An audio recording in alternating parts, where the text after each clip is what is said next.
Thanks very much. It's really exciting to be here, and I can't believe how many people are here. This is great. We really haven't done all that much outside of Christchurch, and especially not overseas. So it is really quite humbling in a way to see this much interest overseas. We have been working with Hilary and Magda and Deakin University for a while. We've probably been through about 6 or 8 different ideas of what this event should be. Because, as you can appreciate, the situation in Christchurch is quite different to the situation in Melbourne, and it's not immediately obvious what of our experience is relevant or you know, of interest to the crowd here. So we're giving questions. Yeah. So we're giving a sort of talk that we've never given before. We're running a sort of workshop tomorrow that we've never run before. It's a big experiment for us. So we'll try to cut the formal talking a bit short so we have plenty of time for Q&As. And please do give feedback if you're not happy with, you know, the way we've steered it or whatever. We'll talk about that at the end. Yeah, we'd really appreciate it because we're just trying new stuff. So Andrew and I met 4 years ago in September 2010. I was a lecturer in theatre and film studies with a focus on political theatre, strategies of political theatre, and a particular interest in theatricality in everyday life settings. My partner, Coralie Wynn, also came from a theatre background, but she was managing an art gallery and running an artist residency program at the time. And you're probably aware that we had an earthquake in September 2010. Big earthquake, a 7.1, but it was centered quite far out of the city. It destroyed, I don't know, in retrospect, it wasn't that bad, but it destroyed quite a lot of the city, particularly Central City, but no one was killed. And Coralie and I had a little nugget of an idea for a project that we wanted to run post-quake, and basically went shopping for collaborators. We started putting word out. We've got this hint of an idea, and quite a few people said, oh, you need to talk to Andrew Just. He's talking about doing something very much like that. So we met up with him in the weeks after the earthquake, and we talked over our idea. It turned out that they were completely different. But we hit it off. But we hit it off and got really excited about, I guess, the intersection between, or the overlap between, talking about the world in theatrical terms or performance terms and in architectural terms. So Andrew's an architect, has a special interest in social architecture, and yeah, we sort of joined forces. We created one small participatory art project, which led to another, which eventually led to us founding a charitable trust called Gap Filler, and actually a second charity, and we helped found a festival, and has gone on to all sorts of other things. But that aside, tonight we're going to talk a bit about Gap Filler, and just a handful of the 50-some projects we've done in the last 4 years. And the focus of the event, which we hope you are happy about, is kind of talking about establishing creative constraints for ourselves, or tomorrow we'll talk more about brief writing. And that comes in large part out of Andrew's and my role in the organization. After we formed a charitable trust, Andrew and I went to work on the board of the trust. So we're not so involved in all of the day-to-day projects, but we're involved in the kind of trying to extract lessons from each project we run, setting up the governance structures. And what we do is we keep what we call an organic policy document, where basically every meeting after every project we try to extract some lessons, and we just keep adding to this document or subtracting from it as things become irrelevant or whatever. And it's kind of our playbook, our starting point for everything that we do. So we'll talk a little bit about that. Yeah, okay. So this is October 2010. There were quite a few sites around the city that looked an awful lot like this. Most of them behind fences, where buildings had been demolished. Only a few collapsed outright. Most were demolished later. But there were all these vacant sites around where people were waiting for insurance payouts or all sorts of other complications, or architects to draw up new plans or whatever. So a great deal of the city was lying fallow, effectively. And these are privately owned sites, and we wanted to find ways to make them public and not fallow. That was the nugget of an idea. We went shopping around. This is a bad image of Google Street View, but this is the old south of the border Mexican restaurant, one of my favorite restaurants. That building was severely damaged and demolished shortly after the quake, and this is what the site looked like, which became our first site. So the project was simple. Project number one, we turned this bare, privately owned site into a public space, and just really on the cheap, self-funding it, you know, roll out some AstroTurf, get some furniture from the dump, paint it up, borrow pot plants from everyone we know, and that's it. So it was open for 2 weeks. You can probably just barely see in the corner here, it says, bring a picnic. So we had someone who was selling coffees there, but this principle was important to us, that you didn't have to buy something to be there. It was a public space. And we put a call out and said, hey, you know, we're going to have more or less an open mic. If anyone wants to play some music or something, this was probably less than a week before we started the project. We said, oh, we're doing this thing for 2, yeah. And over the course of 2 weeks, I think we had about 30 bands play. So the outpouring from the community was just amazing. No one got paid for anything. We did outdoor film screenings projected right onto the bare wall of the building next door that had been exposed.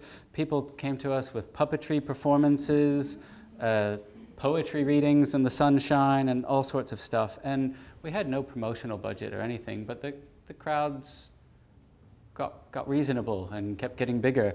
So word of mouth was spreading. And we discovered 2 real things. We discovered that there was a social need for people who felt left out of the recovery process to have a way of feeling involved. People who weren't architects, planners, whatever, to feel like they were contributing. That's how we, I guess, account for how many bands wanted to play and all of that. But also, judging by the crowd numbers, there was a need for these social gathering spaces because we'd lost so many.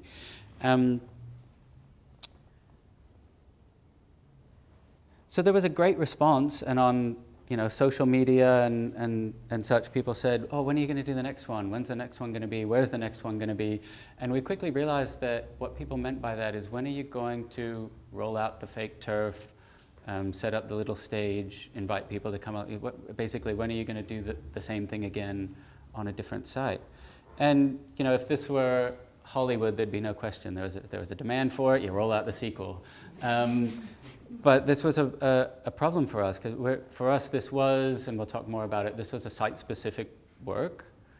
This was something striving for social outcomes. And so we really had to articulate for the first time, well, why were we doing this? Does it make sense to do it again? And to us at the time, when we talked about it, do we do this again? A couple issues came out. One, that we always wanted to engage with social issues, and that the lack of social gathering spaces was an important one, but one of hundreds after an earthquake. And the second thing was that Christchurch before the quakes was pretty imperfect, pretty stuffy, conservative, got a reputation for being a bit dull, which wasn't entirely warranted, but partly so. And so experimentation was really important to us, to kind of try to take the earthquake as an opportunity to try new things that wouldn't have been possible before the quakes. So we made our first major creative constraint on ourselves. We said no repeats, which is easy enough when you're looking to do your second project. By the time you get to number 50, it's we might want to rethink that one. But anyway, so our second project, we did this. We just put up a poster exhibition on a wall. That's it. No social interactions, no coziness, no. And the social issue really for us was heritage at this point, which was a hot topic in Christchurch. This is a series of photos from a German photographer. He went around just after the Berlin Wall was taken down and took photos of buildings, and he went back to the same site 10 or 12 years later. So you can see these pairings of images where old buildings were restored or demolished or replaced or whatever. And you can see, so all of these are just pairs of images. So it was a kind of gentle provocation to a discussion about what are we in Christchurch going to do with all of our damaged heritage. So we disappointed loads of people. This project was really unpopular in a lot of respects, because it had nothing of what people really liked about our first project. But that was a really important decision for us, I think, to take it in in a very different direction. About 6 months on, 5 months on, there was a much bigger earthquake, or actually a much smaller but more destructive earthquake because it was closer to the city. We'd only done 2 projects by this stage, which is easy to forget in some ways. But anyway, a little bit of, okay, earthquakes, yes, bad. This was, I'm pretty sure this photo was June 2012. I might not have that quite right. So they're still demolishing buildings today. So buildings that were damaged 4 years ago are like still coming down. Some haven't even started to come down. But you see, this is entire city blocks where there's 1 building left in a lot of places. Many people called or still call the city a sort of blank canvas, meaning that anything's possible. And I think probably most creative people will tell you that blank canvases are pretty uninspiring. And they certainly are for us anyway. I don't know, don't want to speak for everyone. But so we've worked really hard to articulate constraints for ourselves. We've begun our first couple projects with our own ideas. We had this idea that Gap Filler as a project was going to be about us and our brilliant ideas, okay? And then the February quake kind of changed that. And we weren't sure if it was relevant at all anymore or if it would continue, but loads of people got in touch after the February quake with their own ideas and asked us to implement them or asked us to help them implement them. And really it was as simple, I think, as we'd kind of navigated the system. We'd found out the way to, you know, turn private land into public space and what permits you needed and all of that sort of stuff. And so, yeah, people kept coming to us with ideas. And a lot of these ideas were about fulfilling or recovering some of the lost amenity in the city. So the city libraries were all closed. And one of the temporarily out of work librarians got in touch and said, we have to do a book project, let's do a book exchange. Okay. And so our next sort of creative constraint, we said, you know, we don't want to just restore everything that we've lost because the city had been imperfect and we've got an entirely new context now. So yes, we'll restore lost amenity, but we'll always try to do it in a way that brings new social relations or new ways of thinking or engages people's imaginations. So that was our next kind of big constraint. So we ended up with this, we call the Think Differently book exchange. So we just salvaged an old commercial refrigerator from a dairy that went out of business and put it on a vacant site there. Invited people along for a launch event to bring books that had made them think differently, and we loaded up the fridge and we left it there 24 hours a day just as a thing that can be used, a social experiment that might have gone horribly wrong or been vandalized or whatever. And in fact, sometimes it has been, but it's really been embraced by the neighborhood, and actually it's still sitting there. It's still there today, which is 3 years on. Yeah. And so that was supposed to be a 1-month project. We originally had a 1-month agreement with the property owner, but I don't know, he never got the insurance payout he imagined, can't afford to rebuild, and he's pretty happy to have it there. So, a couple things just about site specificity. This was a site within a block or a block and a half of the main city library that was closed. Expanding our notion of site-specific, not to be just the plot of land you're on, the physical features, oh, we've got a bare wall, that might be a cinema screen or whatever, but starting to think about taking in the wider context.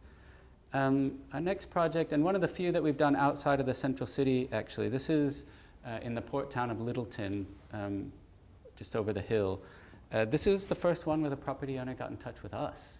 This was a corner site on the main road in Littleton, a beautiful small town that was really totally wrecked, but the epicenter was basically under Littleton. And the property owner got in touch with us, said, loads of people are getting in touch with me, they want to use my site, but I trust you guys. You've run 7 projects, I know that you're responsible or whatever, so can you guys do it? None of us lived in Littleton. And people from Littleton are a little bit autonomous. There's a little bit of a, I don't live in Christchurch, I live in Littleton, right? So we couldn't very well come across the hill and impose something. So we took on the site and sorted the insurance and everything and went over and just scheduled a few working bees and said, look, we're going to turn this into some sort of public space. Whoever turns up has a say in determining what it's going to be. And it was actually, the first day was really awkward because we had no plan. We had some tools, but we were like, so, shovel, all right. But we worked through that, and you know, a plan emerges through the doing. So these are the people from Littleton that turned up, and 2 of us who weren't from Littleton. And we just started making furniture, things to sit on and such like. Littleton is really known for its musicians, loads of bands coming from Littleton, so we kept a little fragment of the concrete pad from where the building was, and that became the kind of raised stage, and Littleton musicians just embraced that. And we created a pétanque pitch, partly because we just wanted to, and that's reason enough sometimes. But it's pretty simple, relatively easy little infrastructure. We could leave the pétanque balls at the cafe next door or at the dairy across the road so that people could come and borrow them at any time. But also there was another reason, a different idea of site-specific maybe. The biggest employer in Littleton is Littleton Port Company, and it's actually quite a tense relationship with the township of Littleton, and they're not maybe known for their social good, Littleton Port Company. Littleton Port Company, or the LPC. So we wanted to create an alternative LPC. So we created the Littleton Pétanque Club and created a different LPC. So anyway, so we spent a few weeks developing and building the site, and then we had this launch event, which is something we do for all of our projects, have a kind of official festivities, yay, opened it to the public. But then we went back a week or 2 later, and someone had dug in and added a herb garden and some other plants and more furniture. And went back a few weeks later, and someone had dug in a sandbox and left some kids' toys there. And someone put a shelving unit and had a plant swap. And we turned up one day and someone had left this. So they kind of, yeah. And so a lovely lesson from that, I guess, is, that when we launched the site, it was pretty unimpressive. And sometimes it's okay to put things out there in rough draft form. This space operates more public in practice than any public park that we know of. No one goes into a public park and says, shit, I wish we had a sandbox here, I'm just going to make one. Because you feel like you can't do that in council-owned land, or what you can't. But something about this site made people feel that they could. They didn't ask us. In fact, no one probably knew who we were or that it was our site or whatever. That's irrelevant.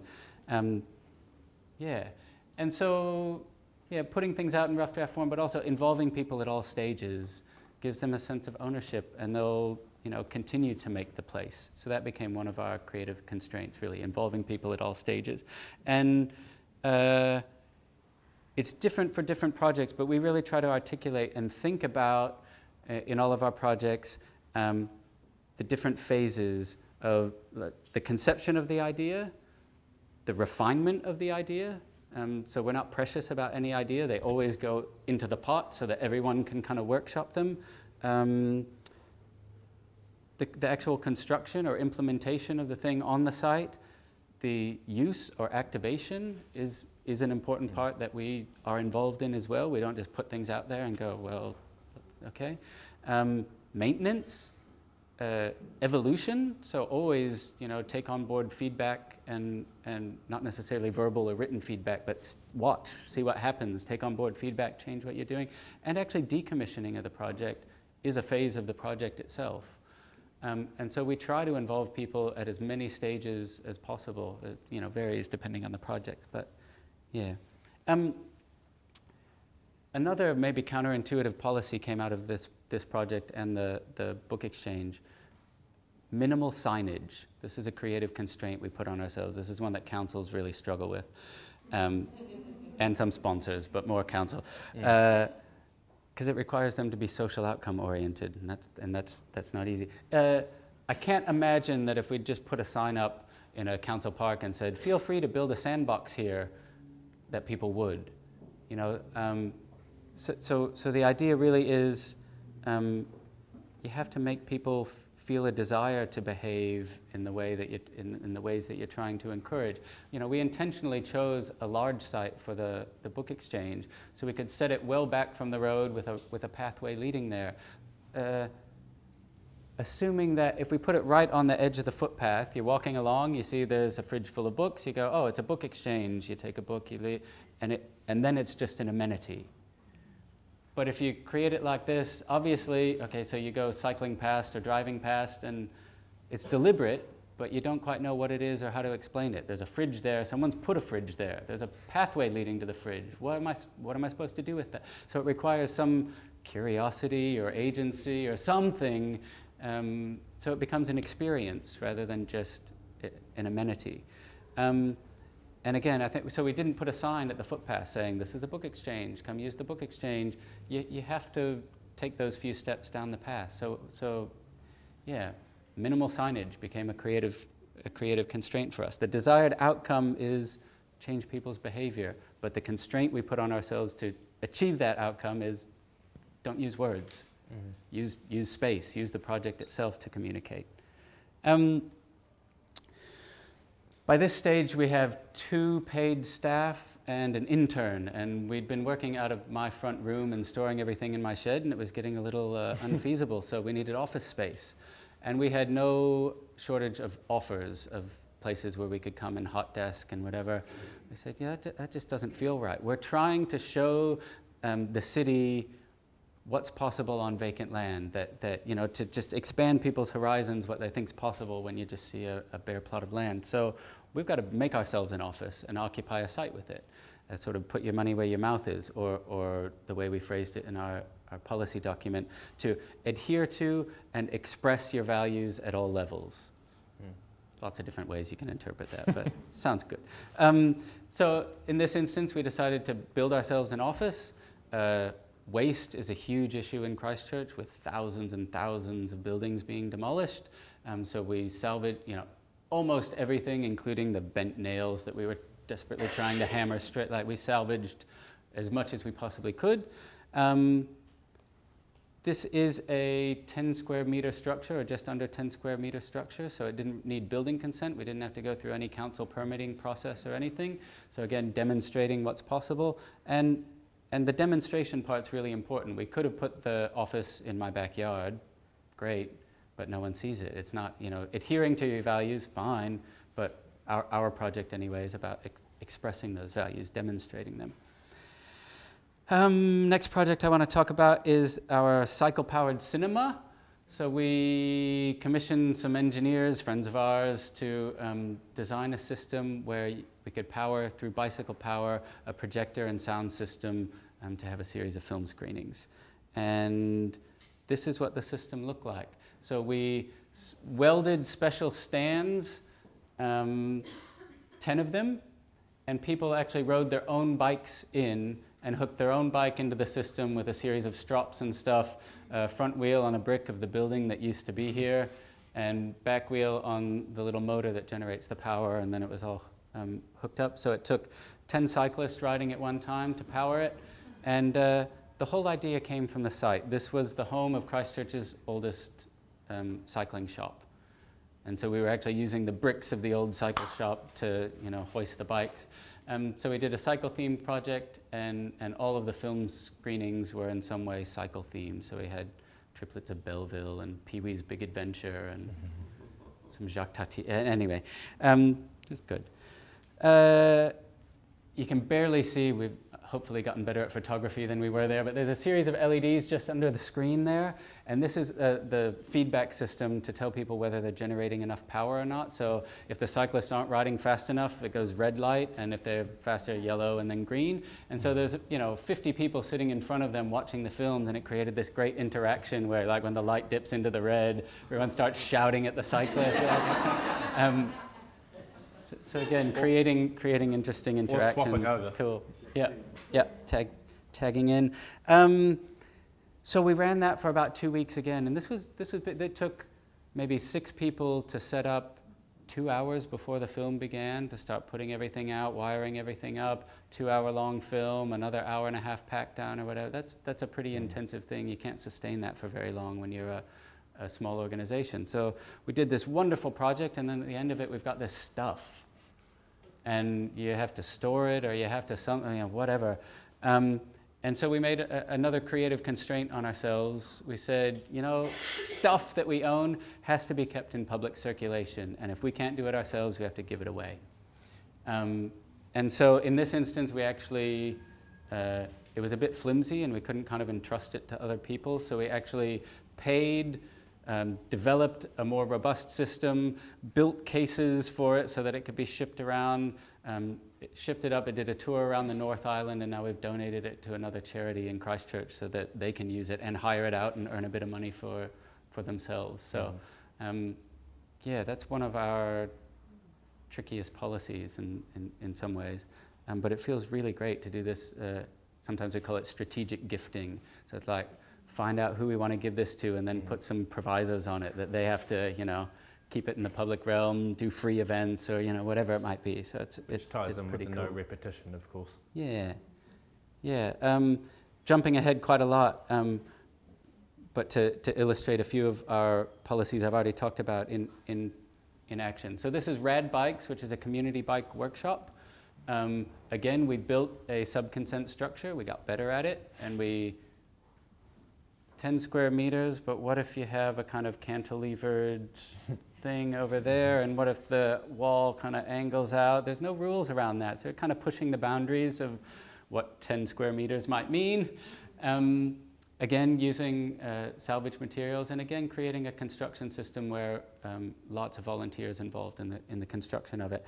And now it's a fully kitted out bike workshop. It's run by volunteer mechanics.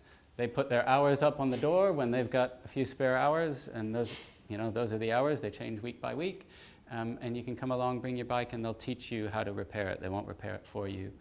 And the policy about strategic gifting, we sort of embedded now. So before we even started constructing this, we talked to a Inner City East cycle group and said, hey, if we built this thing and got some volunteers involved and created a network and kind of a community of people around it, would you guys inherit it from us in 6 months or a year and keep it running, you know, if it's successful? And they said yes. So we did it, we're running it now, and I think it's about next month is when we make the handover. So, yeah.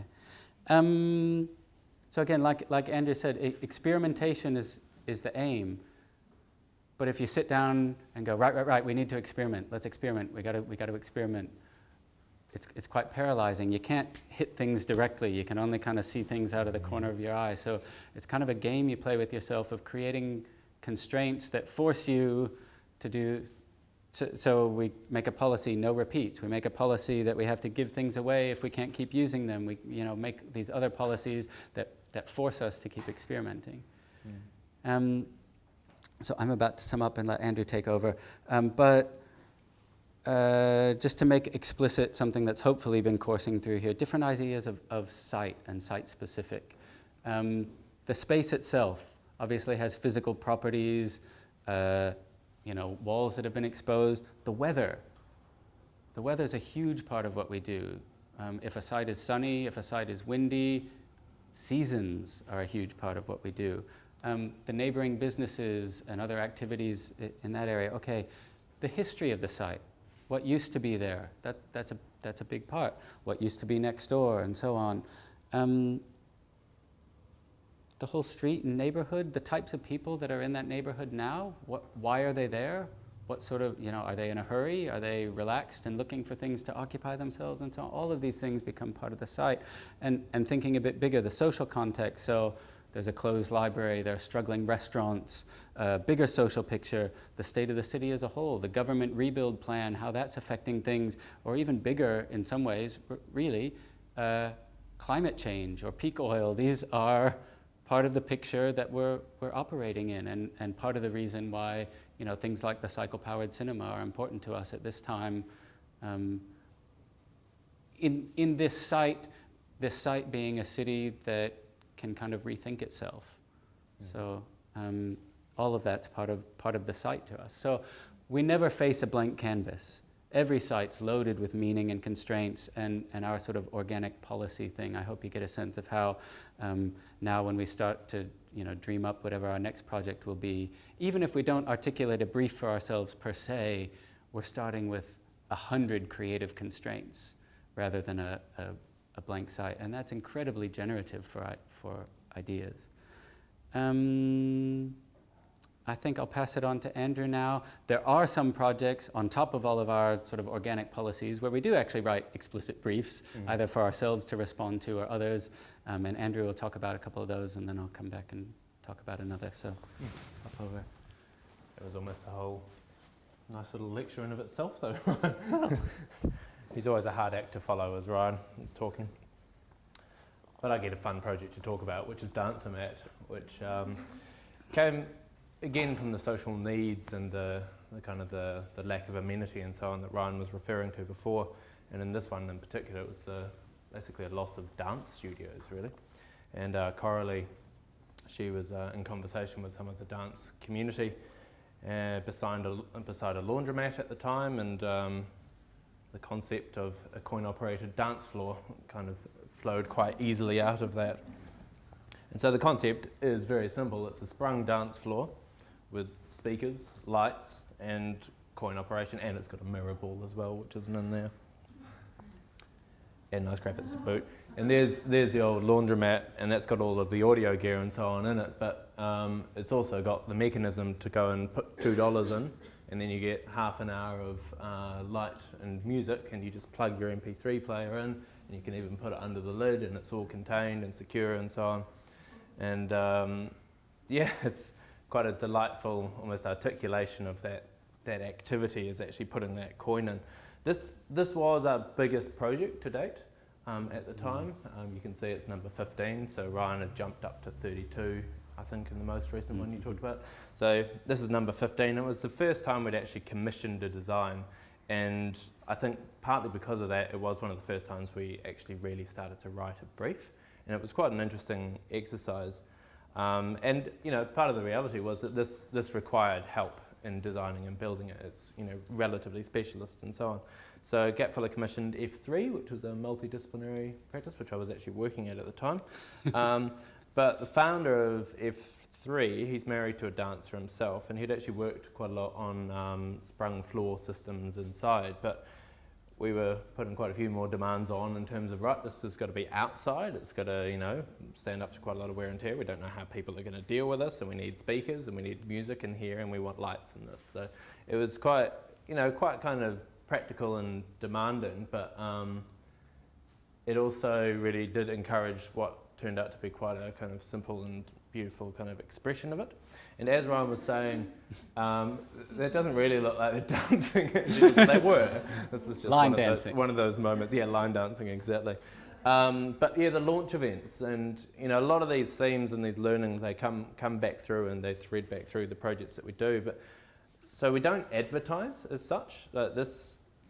We activate regularly, and the launch events are key to that. And what's really nice about that, I think, adding to what Ryan was saying, I think the projects themselves, they're kind of representative of what the activities are and so on. But as soon as you see someone dancing on this, it's pretty obvious what's going on. You know, like it's the people actually engaging with it, and with the book exchange, actually opening the door and getting a book. That it's like, oh, they're getting a book out of that fridge. You know, and it's the behaviour, and it starts to kind of form a pattern for the later things. And so, you know, some other thing, drawing, I guess, on, you know, our spatial kind of learnings and Ryan and Coralie's theatrical understanding and so on. Something simple like there was no seating around this. You know, we said there can't be any seating, so that there's not what we've got right now. We're an audience and performers. You know, so that when you're there and you're not dancing, it actually feels really weird. You know, you're kind of compelled to go and actually join in, even if you're a terrible dancer, as per myself. But the other thing that it's fundamentally about is it's propositional. You know, it's pushing things a little bit. Like Ryan was saying, it's a different way to dance in Christchurch. And actually, one of the criticisms of it as a concept was that people in Christchurch wouldn't dance in public, the conservatism that Ryan was heralding. But the first summer, there was 6 hours of use a day. And we could tell because we could collect the coins, of course, so it was very obvious. But the other thing, so back to that experimenting and that proposition, it's also like invitational. It's an offering. It's like, what about this? You know, people of Christchurch, do you like this? rather than being antagonistic about it. And again, it's trying to kind of encourage people towards something rather than, with regulations or something saying, look, this is what you have to do. And then it was great to just observe. And this was one that we kind of could also just leave a little bit, because I think it is so good at expressing what it does. But different studios started using it. So this is obviously ballet.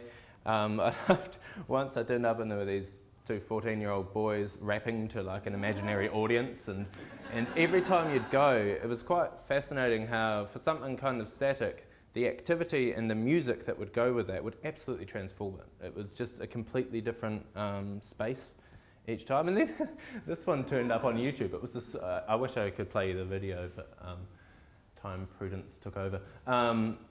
Superhero dance squad, and they turned up like once a week and did all sorts of ridiculous stuff, and they'd crawl out of the neighbouring buildings and all sorts of things. But I still don't think I've ever met them. No. But stuff just started happening, which was really delightful.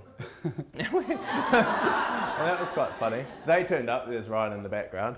And you. And this woman just asked him to dance. She's just a random Christchurch woman, and he danced. Apparently the tabloids in England just thought it was amazing. But yeah, another thing, I don't know if it was with the professionalism or whatever, but it's a really good articulation of it, even if I do say so myself. Like, it's very well executed, and that was something, it's not necessarily high production values or something, it's according to the values and so on and the expression of what we're trying to do, but to do it well is also really important. And this, just some of the subtleties, like in the brief, was actually to, give a sense of space and occasion and so on, and just that you can see the floors floating slightly because there's actually foam underneath that to give it the spring. But as soon as you step up onto that, you're in that space, especially with the way that those speaker stands are splayed out. It actually defines the space, and then with the bunting along the top and the mirror ball in the middle, and then as soon as you put that coin in, especially at night, when those lights come on and the music, it's really kind of intimate. It's quite strange, even on a very public, very kind of barren location. So it's, yeah, that was the other thing actually. That's not a very good photo, apologies, but I did put it in there because it looks so vulnerable. And one of the things about this as a project that we had to think about quite a lot was actually the amount of trust involved in just putting that out there and going, can you look after it? Can you use it nicely and not be mean to it? The first night we got a bit depressed because someone tried to jack open and get the coins out, and we're like, look, we'd just leave the coins on top, it would be much less effort. But that was basically the only problem we had. It was amazing. And there's no fences or anything, except we did have problems with neighbours complaining about the noise, which is quite remarkable when you consider all the demolition and everything. But that's all right, and according to the regulations of the city and so on, that's, it's a legitimate complaint. So we ended up putting a timing switch in it basically, so it was only operational from 6 in the morning till 10 at night. Just to try and not be antagonistic about it, just be like, look, this is a wholesome kind of positive thing for the city, we don't want it to be kind of objectionable. And so I think part of the power of this one is, again, it's kind of simplicity, but that kind of easy and poignant activation. As soon as you go in there and you start dancing, you're basically kind of just turning private land, like Ryan was saying, that easy equation, into public space that you're activating. It's just such a simple little equation, and it's just beautiful to watch, and the number of people who would stop and actually have a look at it and so on as people were dancing, it was quite lovely. And it was and is extremely popular, and it's actually become ongoing, and that's partly because it's not actually an enormous amount of maintenance and so on for us. It's in its 4th summer now, and it's in its 4th location as well, and it's quite interesting to observe then every location has got quite different characteristics and successes and failings and so on. I still like the first one the most. Yeah. But these also lead into other projects and other briefs and all sorts of things as well, so other cities have been very interested, and so we're putting together a how-to manual, and to us that was really important, that because people are asking, oh, could this be suitable, I don't know, in wherever, Adelaide or something, and to us it's not just the technical exercise of how you make the thing. It's really, you know, embedding it in that social and, you know, dance fabric, and actually embedding it into that whole kind of, yeah, social infrastructure, rather than it just being an item that plonks onto the site. So we're building up a whole manual of how to actually start to tap into these organisations and activate it, and just some of these lessons, but in the microcosm of that project, which is a really interesting exercise for ourselves to do as well, of course. Cool, and another thing with it, while really successful on many levels and, you know, very engaging and so on, one thing we didn't like so much was it really lacked a little bit in that volunteer kind of aspect across all of the stages. You know, it was kind of a bit delivered, you know, and people could engage with it then, but in the process it was kind of a little bit lacking, and so that was something we'd reflected on, and that was very much in our minds with the pallet pavilion. So this was then by far our largest project after the dancer mat. This is quite a monster, but again, looking at the social needs, you know, and heralding back to that first project that Ryan discussed, you know, a place to bring people together and for events and, you know, bands and just ideas to happen, you know, that kind of freedom. But also, well, that's also because actually a lot of the venues in the city had been destroyed or were closed for earthquake repairs. And I think something that threads through as well is that there's been a bit of a dearth of just stuff to do, which is great when you have lots of ideas and want to do things. But it also, you know, that there is really an appetite for these kinds of things. And so also trying to tie into temporary architecture, because that's obviously something that I'm very interested in, but all of us, especially relative to a lot of the designs that we were seeing happening as well, we were like, look, you know, we want to instill that things could be different into that process as well. So again, with a budget, well, of course with a budget, but again with a brief. And this time working specifically with students, which is another thing we like to do, is really encourage and engage with young people, and, you know, all of that vibrancy and new thinking and so on that comes with that. And they weren't from Christchurch as well, which was also challenging. But I think both with this and the dancer mat, Gapfiller has been extremely active as a client as well, in terms of really making sure that all of those other values and also the follow through, all of those stages are really well considered from the conception and right throughout the life of the project. And the constraints in this brief, the practical constraints, were really challenging. Actually, we didn't want to destroy the pallets. We wanted them to be able to be reused at the end of the project. It needed building consent, which was the first time we'd done that, which is a significant exercise in New Zealand, as I think it is here, from what I understand. And with that, of course, it needed to be able to withstand all the earthquakes that were still happening, and be able to be built by volunteers this time. That was really important to us. So that's quite a handful of things to throw at some students, and they responded extremely well, and also make it look nice, of course. Some of the other aspects were quite open, and as I was saying before, these briefs, they do kind of evolve as well, because we learn as we move. So basically, the system, remarkable, that's recycled reinforced concrete from some skyscrapers that were being pulled down, and then embedded into that with some steel rods, and then the pallets were drilled with a hole, I think 8mm, and then it was able to be reused, and only a certain number. So there were, I think, 3 or 4 patterns, and it was either that way, this way, or kind of skewed off so that you get a different texture on the facade. So the tools required, except for setting up that steel, were basically power drills and lots of people.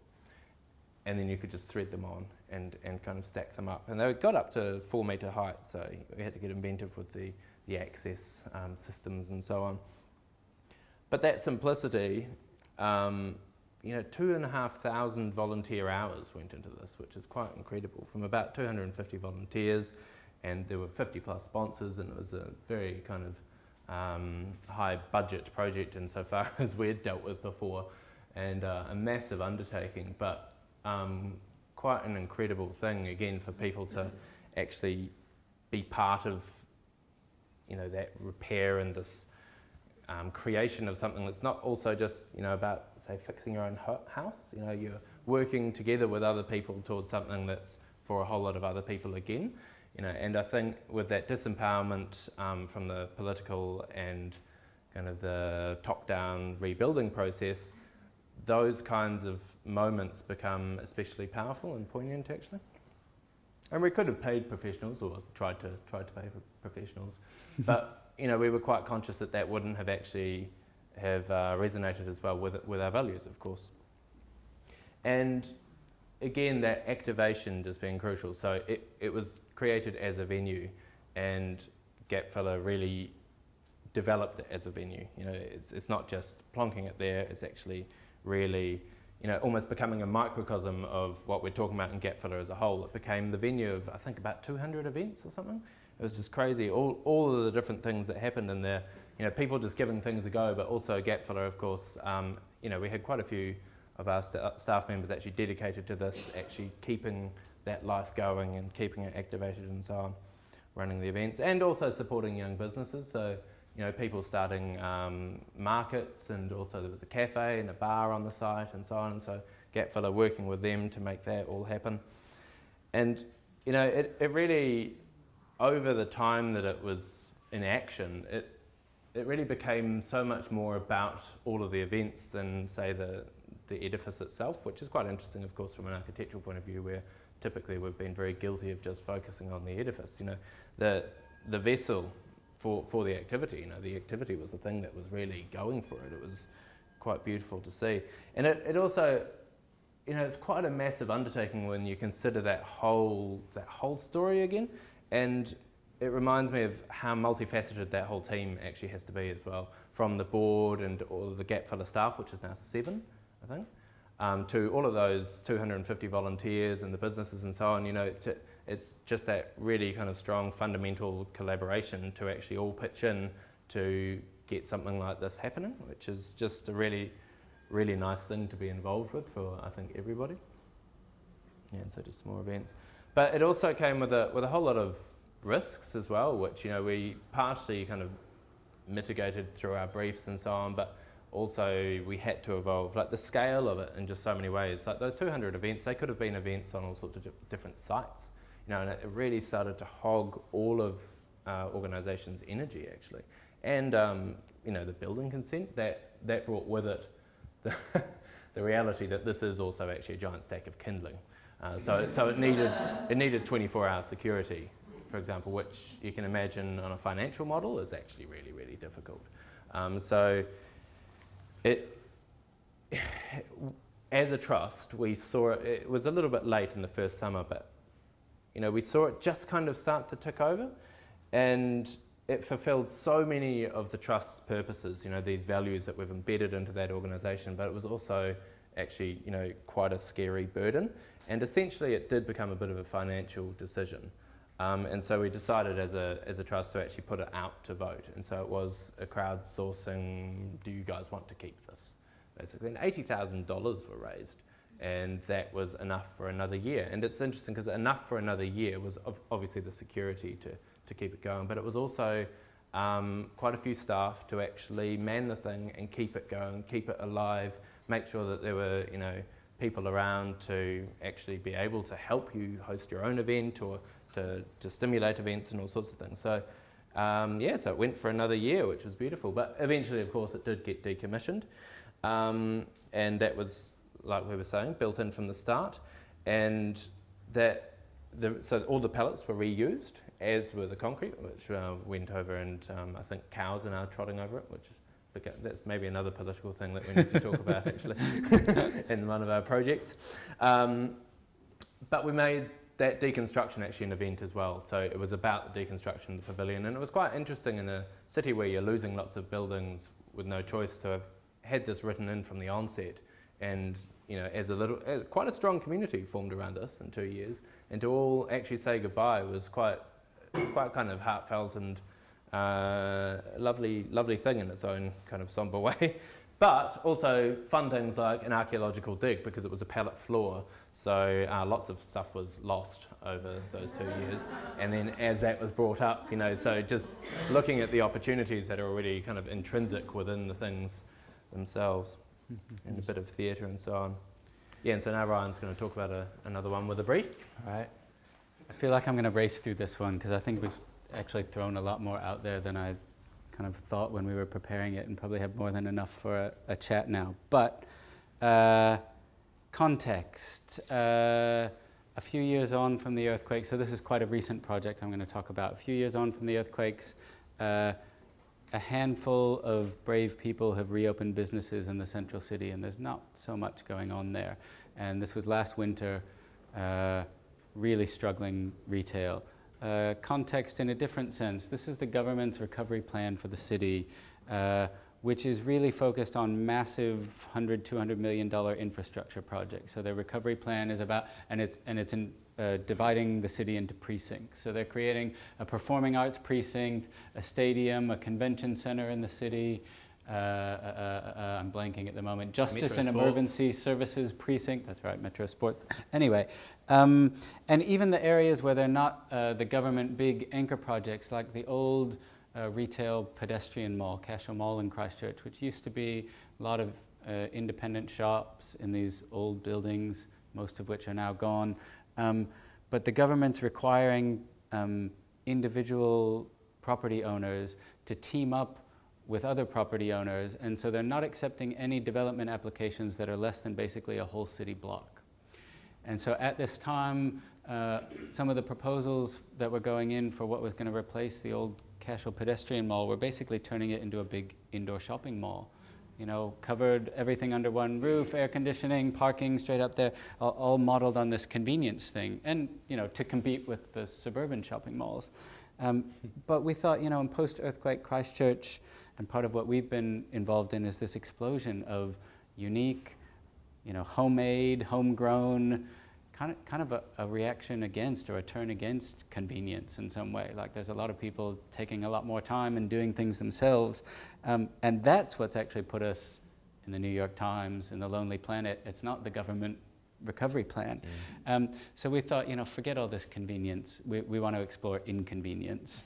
And so we created an inconvenience store.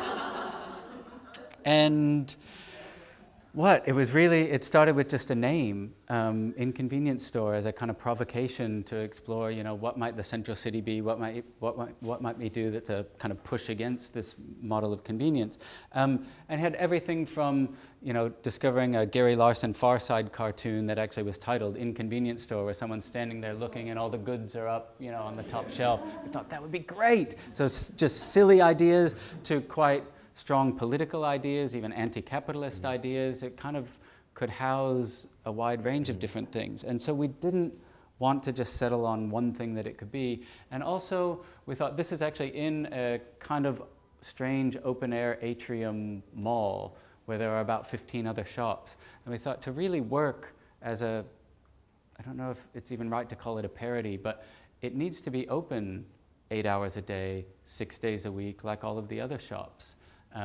So that it really kind of passes as a store, and it's only when you walk in you go, hang on, what? And that's hugely intense to have to be there 48 hours a week. And yeah, so what we decided to do was go with a brief. We decided to run it as a week-by-week artist residency. So we would run it for 1 week, but then basically every Monday it was closed, and there was a complete swap over. Someone else took over and just created their concept of what an inconvenience store would be. Same vinyl on the window, same storefront, everything, but it ran for 8 weeks and changed completely every week. I want to read a little bit of what we put in the brief, and I'll read it quickly. So the inconvenience store, we said, might fulfill a genuine central city need, raise a critical voice, be absurd, silly, enjoyable, might lead to new ideas for the central city. It might be a real store or an art project or a performance piece or pretty much anything that responds to this terrain. The inconvenience might be in the physical layout of the store, in the products it carries, in the mode of payment, in the checkout procedures or interactions with the customers or anything else. So we kind of just threw it open, said, you know, anything goes, just make it be about inconvenience, kind of. And we said, but the inconvenience store must be more than just a store. When we're evaluating the proposals, the responses to the brief, we said, the best ones will be ones that create a memorable experience for the customers. So create a sense of surprise, discovery, something. And the constraints were, it had to be open 8 hours a day, 6 days a week for the week that you were running it, and you had to have at least one thing for sale in some form of currency. And that was it. And we got loads of responses. And we had a kind of panel of artists and interested people around the city to evaluate the proposals. And just like we treat our own ideas, nothing sacred. If I have a brilliant idea, Andrew and Coralie and others will still tear it to shreds and try to work it and make it better. We treated all the proposals the same way. So we gave them feedback, not yes or no, but feedback, oh, we had this idea, which actually is really different, but your idea started with this, and if you think about it this way, and what about something like that instead? And just started a dialogue with 30 different people and kind of workshopped all of these ideas simultaneously. So it's always about the project itself. And I'll flick through just a couple. The first week was Masha's Impossible Products. So she made a bunch of wonderful products that she wanted, like an ego minimizer, and she put them on display in the store. And if you wanted to buy one, you had to create something yourself and actually swap it. And so she had all sorts of materials. And so people would come in and sit there with glue and scissors and whatever and create their homework eliminator or their endless creativity bug or whatever. And there's an incredible array of products that were created. The second week was Bridget's 2-hour shop, a play on the $2 shop. So she had a team of people sitting there knitting, people making jewelry, and a 3D printer printing jewelry. And the cost of anything was 2 hours of your time. So you had to sit there while something was knitted for you, and then you got it for free. Well, for free, right? No cash, just time. So there's Bridget in the middle there. This is people watching the 3D printer at work, printing some jewelry. I ran the shop for a week, a little shop of origin, so exploring where things come from. And I had, for instance, a little range of cosmetics, lipsticks, eyeliner, and whatever. Or you could go kind of take it back a step, and I could sell you the pig fat and fish scales and glycerol and paraffin liquid and stuff. Really, it was a way of generating conversations with people and talking about where things come from and what goes into things. So we had tins of baked beans or kit sets of all the ingredients you need to make your own baked beans from scratch. Or if you have a bit more time, the topsoil and the seeds to grow your own beans, and the beets with instructions on how to refine sugar out of beet and so on. And okay. Rosalie ran it, the Contrary Cornucopia, so she had loads of fruit in there. But if you look closely at the tags, they're priced by time, 4 minutes per 100 grams, and the price is dependent on how far away the fruit came from. So grapes from Littleton, just across the hill, 4 minutes per 100 grams. Red grapes from Australia, 18 minutes per 100 grams. So, and you'd go and pick what you want, and she'd put it in a brown bag, and she'd look at the clock and do the maths and write, 4:15, and you'd have to sit there in the shop and wait however long it is, and then she'd hand you the bag. So give you a little time to think about where your fruit comes from. And someone built an obstacle course, and I can't go into all of them, but the cool thing was none of these ideas pre-existed the brief, throwing out there this idea of the inconvenience store. And so I got really excited about the idea of briefs as a creative act, as something that provoked all of these amazing responses. Each of these projects was quite remarkable in its own right, so yeah, brief writing as a creative act in its own right. Now, just a few points to sum up the whole thing, and let's get on to Q&A. One point I wanted to make is just that we're not at all precious about disciplines. Today we're here talking about participatory art. Okay, if we want to call it that. In other contexts, we talk about community engagement, or sometimes we talk about urban design, or sometimes we talk, whatever name you want to give to it, that's fine. And it seems to be the sorts of projects that are inherently multidisciplinary, and whatever kind of filter you're looking at it from, you go, ooh, it's that. So we don't really mind what anyone wants to call it, and we try not to call it anything ourselves, because it's really about the idea and the values behind, or the sort of behavioral change that you're trying to provoke.